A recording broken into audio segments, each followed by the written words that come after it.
नमस्कार साथियों, आप सबका स्वागत है इस वीडियो में जिसमें हम चर्चा करेंगे about the leader of the opposition in the 18th Lok Sabha. तो जैसे हमने देखा कि 2024 का जो लोकसभा इलेक्शंस हुआ वो हाईली अनप्रेडिक्टेबल रहा, बिकॉज वी वर एक्सपेक्टिंग कि अब की बार मोदी सरकार जो है वो 400 पार का आंकड़ा पार कर देगी। Like we were thinking that, क्योंकि इतना ज्यादा हाइप क्रिएट हुआ था, प्लस एग्जिट पोल ने भी कुछ उस प्रकार के आंकड़े दिखाए, जिसकी वजह से एक डर का माहौल भी क्रिएट हुआ कि लोगों के बीच में डर फैलाया गया कि कहीं डिक्टेटरशिप ना आ जाए। क्योंकि अगर एक गवर्नमेंट 400 प्लस मेजोरिटी अगर लोकसभा में हासिल कर लेती है तो फिर ऑपोजिशन में कुछ बचा ही नहीं। वो जो चाहे वो कर सकती है। कुछ भी बिल अगर उनको पास करना है, हर कुछ भी काम करना है, every time they will have the majority. तो एक डर का माहौल भी क्रिएट हुआ और हमने देखा भी काफी सारे लोग कहने भी लगे कि कहीं डिक्टेटरशिप ना आ जाए, डेमोक्रेसी खतरे में है। एंड ऑपोजिशन ने इसका भरपूर फायदा उठाया। एंड ऑपोजिशन में जैसे राहुल गांधी हैं, प्लस कांग्रेस के अदर जो टॉप लीडर्स हैं, उन्होंने लोगों के सामने ये बात रखी कि आपने देखा होगा कि वो कॉन्स्टिट्यूशन की जो छोटी सी बुक लेके घूम रहे हैं। तो ये सारे अपने को इंसिडेंट्स देखने को मिले। ठीक है, इलेक्शंस हो गए, पीसफुल इलेक्शंस हुए, अच्छे इलेक्शंस हुए, लोकसभा इलेक्शंस 2024। 4 जून को रिजल्ट आया। वी ऑल वेर एक्सपेक्टिंग कि अब की बार तो बीजेपी रिकॉर्ड तोड़ देगी, बिकॉज सबसे बड़ा जो काम बीजेपी ने किया है वो है राम टेम्पल। अयोध्या में राम मंदिर बनवा दिया। भाई 1990 से कंट्रोवर्सी चल रही है और अब उन्होंने राम मंदिर बनवा दिया, प्लस और भी कितने सारे टेम्पल्स को रेनोवेट कराया। तो लोगों के मन में यही था। प्लस इकोनॉमी की भी अगर बात करें तो सरकार क्लेम करती है कि हमने इकोनॉमी को, हम इंडियन इकोनॉमी को नेक्स्ट लेवल पे लेके जा रहे हैं, $5 ट्रिलियन का जीडीपी मार्क को हम अचीव करने जा रहे हैं। तो ये सारी बातें अपने को देखने को मिली, जिसकी वजह से इट वाज लुकिंग लाइक सरकार जो है आपकी बार रिकॉर्ड तोड़ परफॉर्मेंस देगी। बट अनफॉर्चुनेटली जब रिजल्ट आया तो इट वाज वेरी शॉकिंग। इतना शॉकिंग था कि बीजेपी अकेले सिंगल हैंडेडली मेजोरिटी हासिल नहीं कर पाई। लाइक बीजेपी का जो टोटल वोट्स है सिर्फ बीजेपी पार्टी का, इट इज अराउंड 232। तो सिर्फ 232 सीट्स। बीजेपी को तेलुगु देशम पार्टी टीडीपी और उसके साथ साथ जेडीयू, जनता दल यूनाइटेड, नीतीश कुमार, इनके साथ हाथ मिलाना पड़ा। एनडीए का एक गठबंधन करना पड़ा और एनडीए ने जाके सरकार बनाई विद 292 सीट्स मेजोरिटी। तो ये हाल देखने को मिला। इसका मतलब, so this clearly indicates that चाहे सरकार कुछ भी क्लेम करे, ग्राउंड लेवल पे चीजें सही नहीं चल रही है।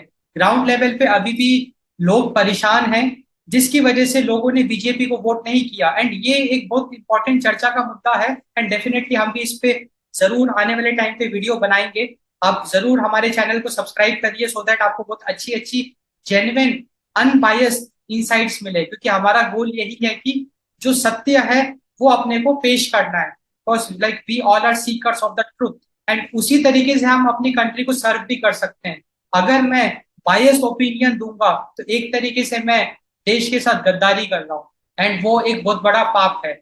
सो जब भी हम एनालिसिस करते हैं तो it should be unbiased, it should be unbiased. जो बात है वो बात है, like fact. Okay, this is a fact. अब वो फैक्ट सरकार के अगेंस्ट भी हो सकता है, सरकार के फेवर में भी हो सकता है। तो डेफिनेटली फैक्ट ये है कि अब की बार बीजेपी को मेजोरिटी नहीं मिली। इसका मतलब डेफिनेटली ग्राउंड लेवल पे पीपल आर नॉट हैप्पी।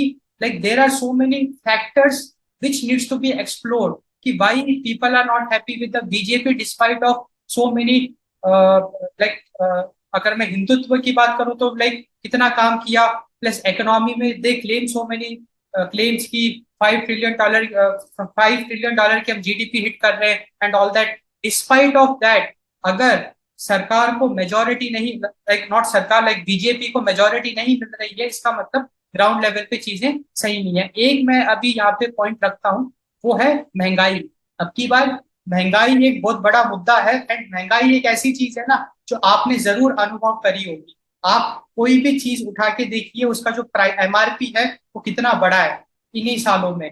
सबसे कॉमन एग्जांपल तो मिल्क का है। जो आप अगर आप पैकेट का मिल्क ले रहे हैं अमूल का जैसे, it is crossing 30 rupees per, like half litre का जो पैकेट है, 30 रुपीज उसने क्रॉस कर दिया।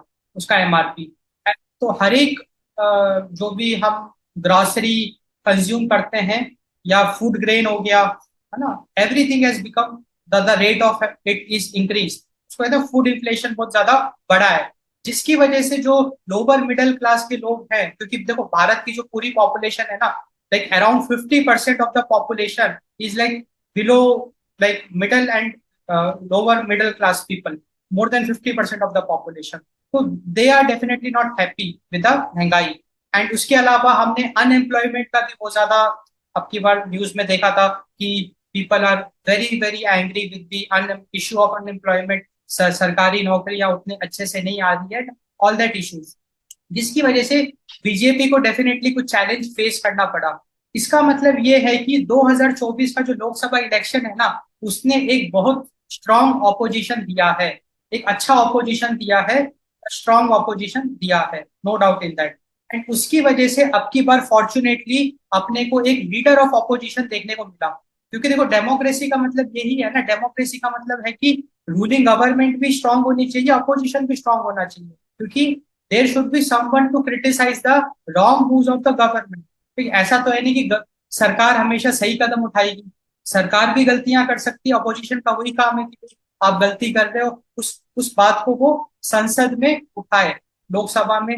Like what is like Lok Sabha is the house of people, it is the temple of democracy, जहाँ पे लोग जो जितने भी मेंबर ऑफ पार्लियामेंट है, जो लोकसभा इलेक्शन से चुन के जाते हैं, वो अपने कॉन्स्टिट्यूएंसी के पीपल को रिप्रेजेंट कर रहे हैं। लाखों जो लोग उस कॉन्स्टिट्यूएंसी में रह रहे हैं, उनकी आवाज है वो, तो वो अपनी आवाज रख रहे हैं पूरे देश के सामने। तो स्ट्रॉन्ग ऑपोजिशन अब की बार अपने को देखने को मिला 10 साल का। एंड जिसकी वजह से this time we have the leader of opposition after 10 years। मतलब मोदी 1.0 दैट इज 2014 से 2019, एंड मोदी 2.0 दैट इज 2019 से 2024।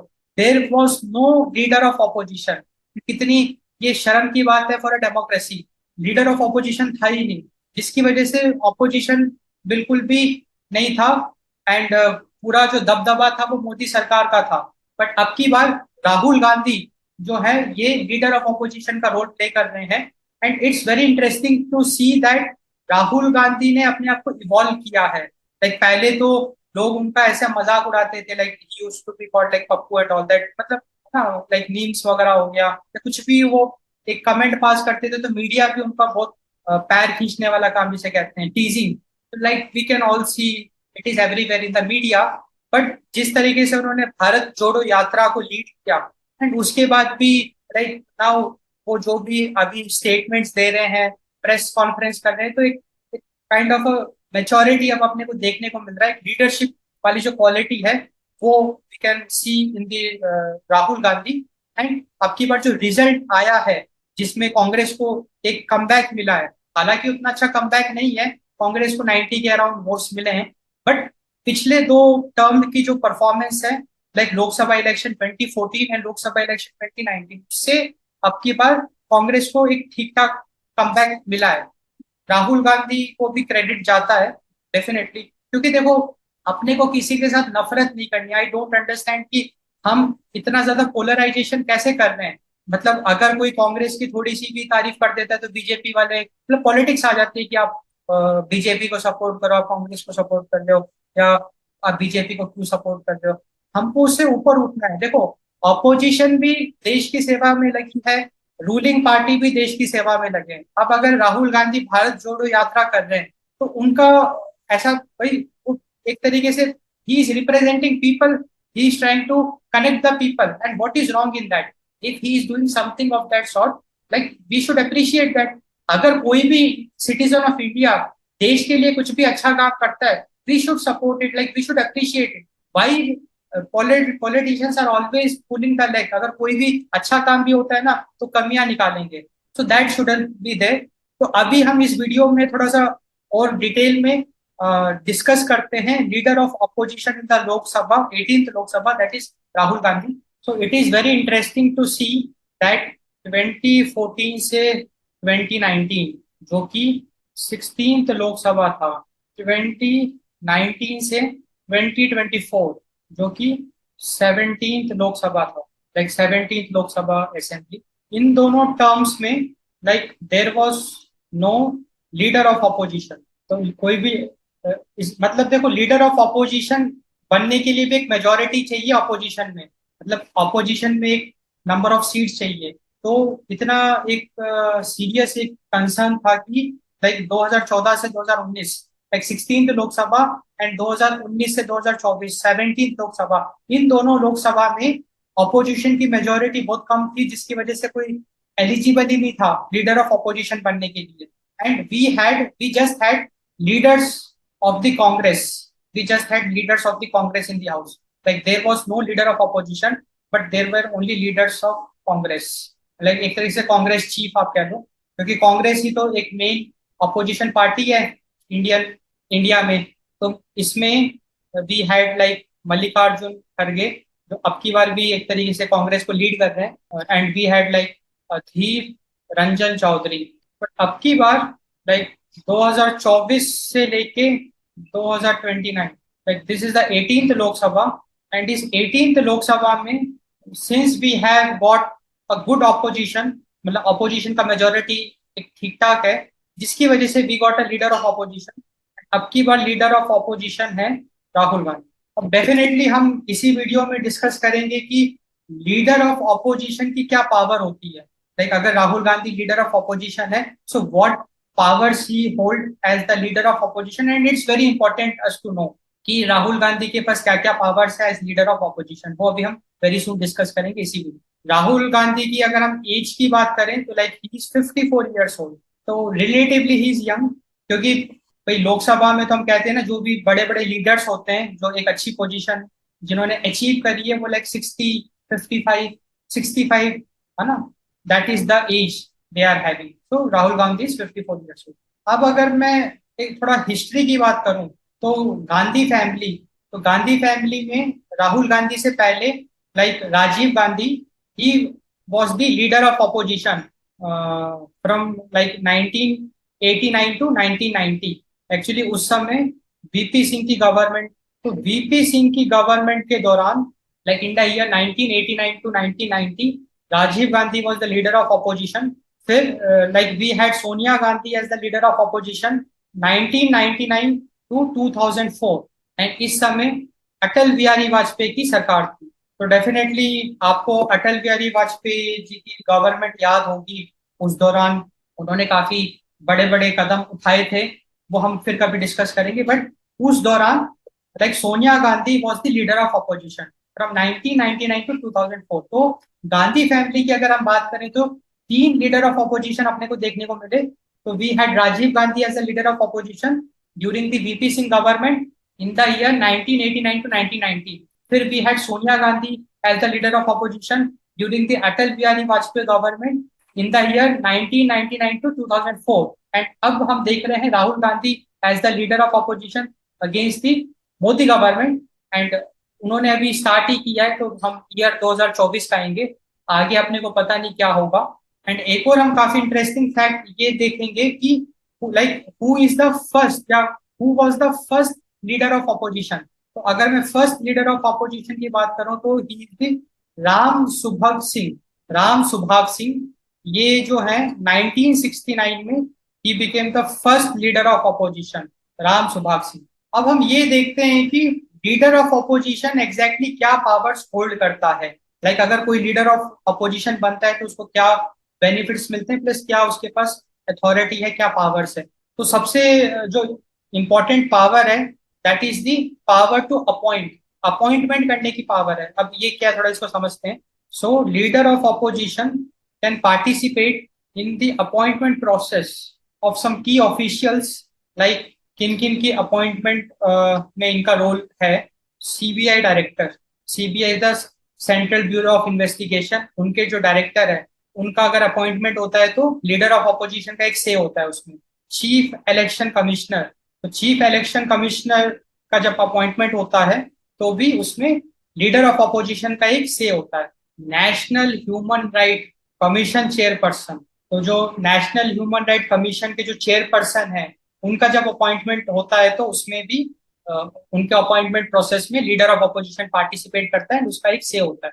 फिर chief vigilance commissioner, chief vigilance commissioner का जो अपॉइंटमेंट प्रोसेस होता है उसमें भी लीडर ऑफ ऑपोजिशन का एक रोल होता है। He participate and he has a say in that. तो अपने को कुछ कुछ फील आ रहा है कि कितने ये पावरफुल पोजीशंस हैं, लाइक सीबीआई का डायरेक्टर, चीफ इलेक्शन कमिश्नर, जिसके अंडर पूरा इलेक्शन मैनेज होता है, and not only of like elections of for the parliament but also like state elections भी, and national human right commission का जो chairperson है, एंड चीफ विजिलेंस कमिश्नर। तो exactly concept ये है कि भारत में 2:1 का कंसेप्ट है। मतलब कि जब भी ये अपॉइंटमेंट प्रोसेस होता है तो वहां पे सरकार की तरफ से दो लोग बैठते हैं और अपोजिशन की तरफ से एक लोग बैठता है। तो सरकार की तरफ से एक तो हमारे ऑनरेबल प्राइम मिनिस्टर बैठते हैं, एंड कोई भी एक यूनियन मिनिस्टर बैठेगा उनके साथ। वो प्राइम मिनिस्टर चूज कर सकते हैं कि किनको बैठाना है। तो जब भी इन टॉप पोजीशंस के जो चीफ हैं उनका अपॉइंटमेंट प्रोसेस होता है तो 2:1 का रेशो फॉलो होता है, जिसमें सरकार की तरफ से प्राइम मिनिस्टर बैठते हैं एंड यूनियन मिनिस्टर बैठते हैं, एंड अपोजिशन की तरफ से लीडर ऑफ अपोजिशन बैठता है। सब लोगों की से होती है। तो लीडर ऑफ अपोजिशन के पास भी एक पावर है, क्योंकि इस ये हम इसलिए करते हैं ना, बैलेंस मेंटेन करने के लिए। क्योंकि अगर let us suppose CBI director है तो सेंट्रल ब्यूरो ऑफ इन्वेस्टिगेशन तो पूरे इंडिया के जो क्रिटिकल केसेस होते हैं उसको हैंडल करते हैं, कहीं बायसनेस ना आ जाए। क्योंकि सीबीआई किसकी बात मानता है? सेंट्रल गवर्नमेंट की बात मानता है, रूलिंग गवर्नमेंट की बात मानता है। तो यहाँ पे चीजों को बैलेंस करने के लिए ये कंसेप्ट है कि लीडर ऑफ अपोजिशन का भी से है, सो दैट चीजें थोड़ी सी इम्पार्शियल हो, अनबायसनेस हो। ऐसा ना हो कि रूलिंग गवर्नमेंट ही अपने हिसाब से चीफ चूज करे एंड सेंट्रल एजेंसीज का मिस यूज करे।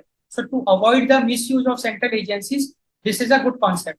एंड इसके अलावा इनको जो अदर बेनिफिट मिलता है वो ये है कि जो लीडर ऑफ अपोजिशन है he enjoys the rank of a cabinet minister. तो what is the meaning of a cabinet minister? तो देखो, आइडिया ऐसा होता है ना कि इलेक्शंस होते हैं लोकसभा के। अब जब लोकसभा का इलेक्शन जो जीतता है वो एमपी बनता है, मेंबर ऑफ पार्लियामेंट। अब उसमें definitely different different political parties के वो मेंबर ऑफ पार्लियामेंट होते हैं। जो पॉलिटिकल पार्टी सरकार बनाती है, जैसे अब की बार बीजेपी ने सरकार बनाई, तो अब उस पॉलिटिकल पार्टी के पास ये पावर है कि उसको गवर्नमेंट फॉर्म करनी है ना, मतलब सरकार बनानी है ना, क्योंकि उसको उसके पास मेजोरिटी है। तो जब सरकार बनाएंगे तो सरकार में कितनी सारी मिनिस्ट्रीज हैं, सबके लिए मिनिस्टर अपॉइंटमेंट करना पड़ेगा। तो वो तो होंगे काउंसिल ऑफ मिनिस्टर्स।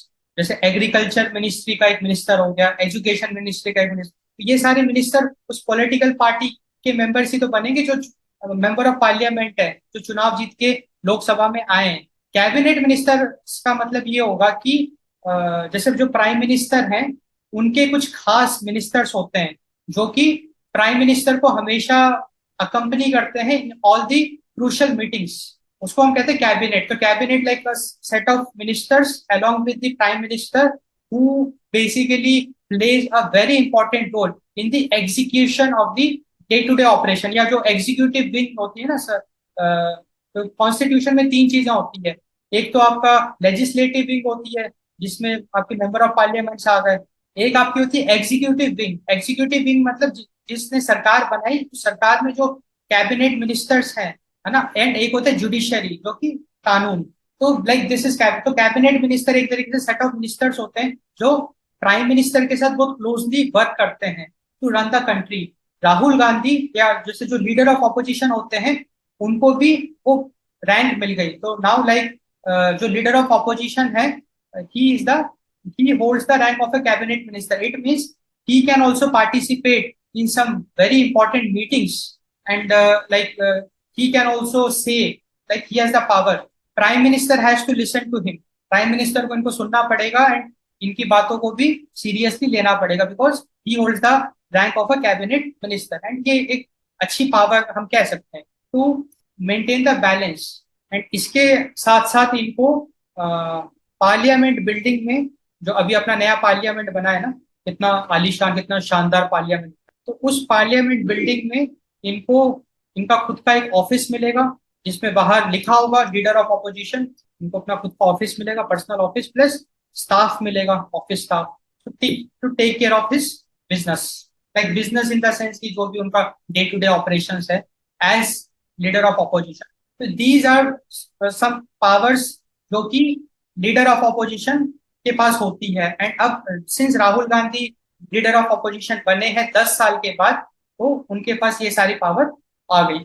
अब हम डिस्कस करेंगे the come back of the Rahul Gandhi, क्योंकि देखो अभी हमने रिसेंटली देखा था ना कि इनको डिफमेशन केस का सामना करना पड़ा, जिसमें कि इन्होंने मतलब अपने रैली में मोदी जी के लिए कुछ गलत कह दिया था, जिसकी वजह से बीजेपी ने इन पे केस कर दिया। एंड भाई इनको डिफमेशन का सामना करना पड़ा, जिसकी वजह से ये डिस्क्वालीफाई हो गए। मतलब ये बहुत बड़ा एक इवेंट हुआ था।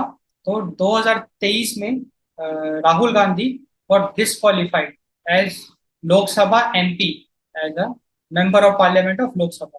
तो ये इनके लिए बहुत शॉकिंग एंड बहुत चैलेंजिंग फेज था, क्योंकि देखो लोकसभा में इतनी मुश्किल से सीट मिलती है, भाई आपको चुनाव लड़ना पड़ता है, आप लोकसभा का चुनाव जीत के आते हो, तब जाके आपको लोकसभा में सीट मिलती है। वहां से अगर आप डिस्क्वालीफाई हो गए तो ये आपके लिए एक बहुत बड़ा सेटबैक है। तो 2023 में ये डिस्क्वालीफाई हो गए थे। फिर किसी तरह से सुप्रीम कोर्ट में, भाई इन्होंने सुप्रीम कोर्ट का दरवाजा खटखटाया, वहां पे हियरिंग वगैरह हुई एंड इनको एक वार्निंग दे के छोड़ दिया गया, मतलब इनको माफ कर दिया गया सुप्रीम कोर्ट में। बिकॉज देखो डिफामेशन डेफिनेटली एक सेंसिटिव केस है, बट उतना सेंसिटिव इसलिए नहीं है ना, क्योंकि देखो प्राइम मिनिस्टर जो है आज के टाइम पे, लोग प्राइम मिनिस्टर ही अंडर सो मेनी थ्रेट्स, भाई कोई भी चलते चलते कुछ भी कह देता है, because he is like heading the country, like. तो उसमें इनको बस वार्निंग दे के छोड़ दिया गया, नेक्स्ट टाइम से आप केयरफुल रहना कि you can't do things like that. And he came back as Lok Sabha MP.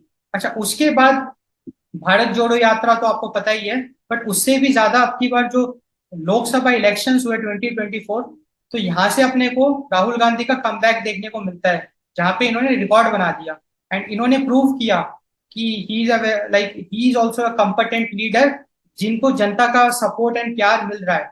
तो लोकसभा इलेक्शंस 2024 में इन्होंने दो कॉन्स्टिट्युएंसी से चुनाव लड़े एंड दोनों चुनाव जीते। एंड इट्स सो स्ट्रेंज, एक तो इन्होंने चुनाव लड़ा रायबरेली से इन उत्तर प्रदेश, एंड एक इन्होंने चुनाव लड़ा वायनाड, जो कि है केरला में। तो देखो रायबरेली तो कांग्रेस के लिए बहुत एक खास है, क्योंकि इंदिरा गांधी का भी मेन रायबरेली ही था गढ़। तो इन्होंने दोनों जगह से चुनाव लड़ा और जीता, रायबरेली से भी जीत गए और वायनाड। एंड देखो एक उत्तर प्रदेश एक केरला, तो कैसे इन्होंने दोनों जगह कैंपेनिंग मैनेज करी होगी। एंड दोनों जगह like he is very popular, that's why like he was able to win elections in both the constituency. And ये भी एक तरीके से इनका कमबैक दिखाता है, क्योंकि just think about the same Rahul Gandhi जो लाइक मोदी 1.0 में जो राहुल गांधी थे, वहां पे तो इनका खूब मजाक उड़ाया जाता था। फिर मोदी 2.0 में भी इन्होंने बहुत कोशिश करी, but still he was not able to, like लोगों ने इनको सीरियसली नहीं लिया। कुछ भी अगर ये फैक्चुअल बात भी करते थे तो भी लोग इनको सीरियसली नहीं लेते थे। बट अब जो है अब की बार इनके अंदर एक ट्रांसफॉर्मेशन अपने को देखने को मिल रहा है, स्पेशली आफ्टर दी भारत जोड़ो यात्रा। अपने को एक न्यू राहुल गांधी देखने को मिल रहा है एंड देश के लिए अच्छी चीज है, क्योंकि देखो अगर अपोजिशन के लीडर्स भी अपने आप को ट्रांसफॉर्म कर रहे हैं तो वो देश के लिए अच्छा ही है, क्योंकि हर कोई देश के लिए ही काम कर रहा है। एंड दो दो जगह से इलेक्शन जीतना ये अपने आप में ये बताता है कि या पीपल का नजरिया बदल गया इनके लिए। It's a come back from him. अब डेफिनेटली दोनों जगह से तो ये एमपी बन नहीं सकते हैं, तो इनको एक सीट जो है वो छोड़नी पड़ेगी। तो ये जो वायनाड वाली सीट है ये छोड़ रहे हैं, मतलब he will be the MP of Raebareli, and Wayanad की सीट ये छोड़ रहे हैं। तो अभी बाई पोल इलेक्शन होंगे, जिसमें सुनने में आ रहा है कि प्रियंका गांधी वो इलेक्शन में खड़ी होंगी इन वायनाड। एंड चांसेस है कि वो जीत जाए, क्योंकि भाई केरल वायनाड में हो सकता है कि कांग्रेस की तरफ ज्यादा रुझान है लोगों का, दैट वी विल सी। तो definitely after like all this good comeback, अब राहुल गांधी के लिए एकदम फ्रेश स्टार्ट है, क्योंकि इन्होंने एक लीडरशिप पोजीशन भी ले ली, like the leader of opposition. And now Rahul Gandhi के लिए एकदम फ्रेश स्टार्ट है।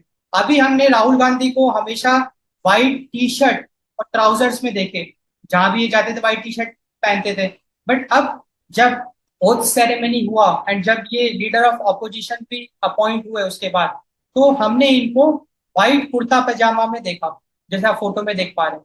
Like so he was seen wearing a white kurta pajama and it's a fresh start for him, like for his political career. क्योंकि भाई leader of opposition बनना अपने आप में बहुत बड़ी बात है। And after Rajiv Gandhi, after Sonia Gandhi, इन्होंने वो मार्क अचीव किया। इट मीन्स दैट वो कांग्रेस की लेगेसी को अब सीरियसली आगे लेके जा रहे हैं। क्योंकि प्रश्न उठने लग गए थे, कांग्रेस के भी कितने सारे सपोर्टर है भारत में, उनके सामने तो ये प्रश्न खड़ा हो गया कि कांग्रेस का क्या फ्यूचर है, क्योंकि कांग्रेस में कोई है ही नहीं अब ढंग का लीडर। कांग्रेस के जो सीनियर मेंबर्स हैं उनके सामने भी ये एक बहुत बड़ा चैलेंज था कि हम कैसे पार्टी को बना के रखें। But now the new transformation of Rahul Gandhi, it is like a new hope to the Congress also, like a fresh start for the Congress and for Rahul Gandhi also, for the political career of the Rahul Gandhi. And इसके अलावा एक और बहुत अच्छा observation अपने को देखने को मिला, लाइक मेच्योरिटी की अगर हमने बात करें, तो अभी हाल ही में जो 18th लोकसभा है उसके स्पीकर ओम बिरला को चुना गया। इलेक्शंस हुए थे जिसमें ओम बिरला को मेजोरिटी मिली वॉइस वोट की वजह से। एंड तो इंटरेस्टिंगली अपने को ये देखने को मिला कि राहुल गांधी ने खुद ने अपने आप से प्राइम मिनिस्टर मोदी को अप्रोच किया, उनके साथ हाथ मिलाया एंड उनके साथ गए ओम बिरला को कॉन्ग्रेचुलेट कर। So it was a so good gesture to see, because it shows the maturity. क्योंकि देखो स्पीकर जो है ना, स्पीकर पूरे हाउस को रिप्रेजेंट कर रहे हैं, तो definitely opposition and ruling government दोनों को मिलके स्पीकर को सपोर्ट करना है। Because see Lok Sabha is the temple of democracy, and वहां पे सब लोगों को एक अच्छे से बिहेव करना है ना, एक, क्योंकि पूरा देश उनको देख रहा है। एंड अल्टीमेटली वो कर क्या रहे हैं, वो देश के लिए तो काम कर रहे हैं, देश की आवाज, जनता की आवाज ही तो वहां पे रख रहे हैं। And it was a so good move. यहाँ से अपने को ट्रांसफॉर्मेशन राहुल गांधी का देखने को मिल रहा है कि, तो जैसे कि हम यहाँ पे एक वीडियो देख पा रहे हैं, यहाँ पे प्राइम मिनिस्टर कॉन्ग्रेचुलेट करते हुए, एंड हमने देखा कि Rahul Gandhi leader of opposition ये हाथ मिला रहे हैं मोदी जी के साथ एंड ओम बिरला जी के साथ। एंड सब लोग अकंपनी कर रहे हैं ओम बिरला को उनकी कुर्सी तक पहुंचाने के लिए, the chair of the speaker 18th Lok Sabha. तो जैसे हमने देखा कि the transformation of Rahul Gandhi, उनका जो like Rahul Gandhi as the leader of opposition अपने को काफी अच्छा एक मतलब देखने को मिल रहा है उनके अंदर की, like he can be a good leader of opposition as of now. हम यही विश करेंगे कि वो बहुत अच्छे से अपनी ड्यूटी निभाए, सो दैट नेशन बिल्डिंग में एक बहुत अच्छा रोल वो प्ले करे। क्योंकि अल्टीमेटली हमारा मेन गोल क्या है, नेशन को नेक्स्ट लेवल पे लेके जाना है। तो आई होप आपको ये वीडियो पसंद आया, तो डू सब्सक्राइब दिस चैनल। आप इस वीडियो को लाइक करिए, शेयर करिए, एंड ऑल्सो आप हमको सपोर्ट करिए। Link is there, like UPI link आपको डिस्क्रिप्शन में मिल जाएगा। आपका छोटे से छोटा कंट्रीब्यूशन भी हमको बहुत ज्यादा हेल्प करेगा, सो दैट हम आपके लिए और भी अच्छे लेवल पे रिसर्च करें, हम आपको प्रेजेंट करें, प्लस विद द मोटिव और इंटेंशन ऑफ लाइक अनबायस्ड। देखो अल्टीमेटली हम सबको मिलके नेशन बिल्डिंग का काम करना है, एंड वो हम जब भी कर पाएंगे जब जो सत्य है हम उससे भागेंगे नहीं। जो भी सत्य है अपने को उसको स्वीकार करना है, एंड अगर कोई चीज गड़बड़ है तो पहले उसको एक्सेप्ट करो कि okay this is wrong, then work to correct it. अगर हम एक्सेप्ट ही नहीं करें कि मैं गलती कर रहा हूँ, या मैं गलती, अगर ये गलती हुई है नहीं हुई है, तो फिर हम कैसे उस प्रॉब्लम्स को ठीक करेंगे। इसीलिए हम लोग एकदम अनबायस तरीके से, अगर कुछ गलत है तो हम उसको गलत बोलेंगे, सही है तो सही बोलेंगे। हम कभी भी किसी भी फेवर नहीं करेंगे, बायसनेस अपने को नहीं लाना है। That is the main goal. So thanks for watching